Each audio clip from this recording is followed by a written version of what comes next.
இப்படி இந்த நோன்பை நாம் பார்க்கின்ற பொழுது நோன்புல எது கூடாது, நோன்புல எது கூடும் அப்படின்னா, நோன்பு வச்சிருக்கிறோம், ஆத்துல போறோம், ஆத்துல போய் முங்கி குளிக்கலாமான்னா அழகா குளிக்கலாம்.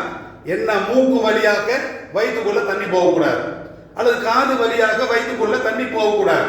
ஸல்லல்லாஹு அலைஹி வஸல்லம் அவர்கள் வெயில் காலத்துல நோன்பு பிடிச்சிருந்தாங்க. என்ன செஞ்சாங்கன்னா, அந்த வெயிலின் தாக்கத்தை தாங்க முடியாமல் தனது தலையின் மீது தண்ணீரை கோதி ஊத்திக்கொண்டே இருந்தார்கள். இந்த செய்தி அபூதாவூதுல, மாலிக்ல, அஹ்மதுல பதிவு செய்யப்பட்டிருக்கிறது. இப்ப பகல் நேரத்தில் குளிக்கலாம், முங்கி குளிக்கலாம், பேணி இருக்க வேண்டும். இதை இஸ்லாம் சொல்ல காட்டுகிறது. இப்ப நோன்பு வச்சிருக்கிறார் ஒருத்தர், அவர் சுர்மா போடலாமா? வெள்ளிக்கிழமை இப்படி சுர்மா போடலாமான்னா சுர்மா போடலாம். ஸல்லல்லாஹு அலைஹி வஸல்லம் அவர்கள் நோன்பிருந்த நிலையில் அவர்கள் தமது கண்ணுக்கு சுர்மா போட்டிருக்கிறாங்க. இப்போ நோன்பாளியா இருக்கிறாரு ஒருத்தர், அவர் மனைவிக்கு முத்தம் கொடுக்கலாமானா ரெண்டு கண்டிஷன் இருக்குது. ஸல்லல்லாஹு அலைஹி வஸல்லம் அவர்கள் நோன்பாளியாக இருந்த பொழுது மனைவிக்கு முத்தம் கொடுத்தாங்க.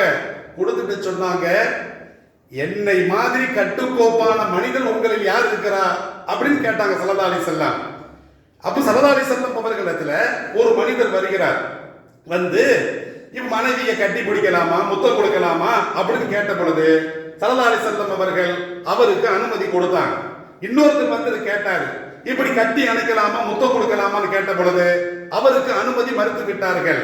என்னன்னு பார்த்தா, முதல்ல வந்தவர் பெத்தாப்பா, வயசானவர், அவருக்கு அனுமதி கொடுத்தாங்க.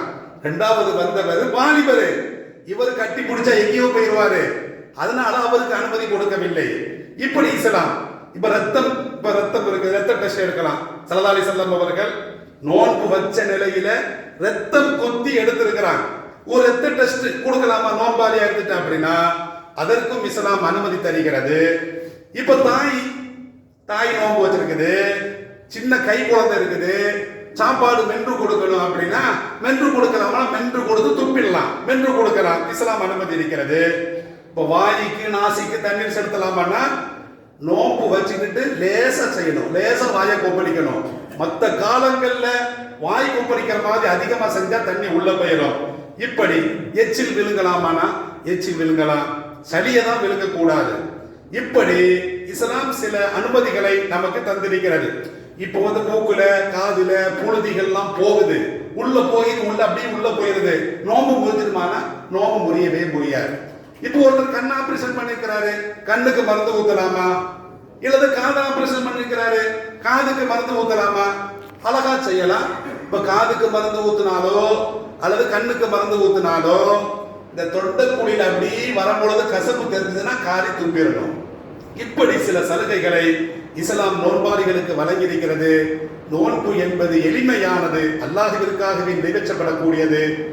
எனவே இந்த நோன்பை நாம் பேணுதலாக நிறைவேற்றி இறைவனுடைய அந்த வெகுமதியை பெற்ற நண்பர்களாக வாழ்வதற்கு வல்ல இறைவன் தௌஃபீக் செய்வானாக.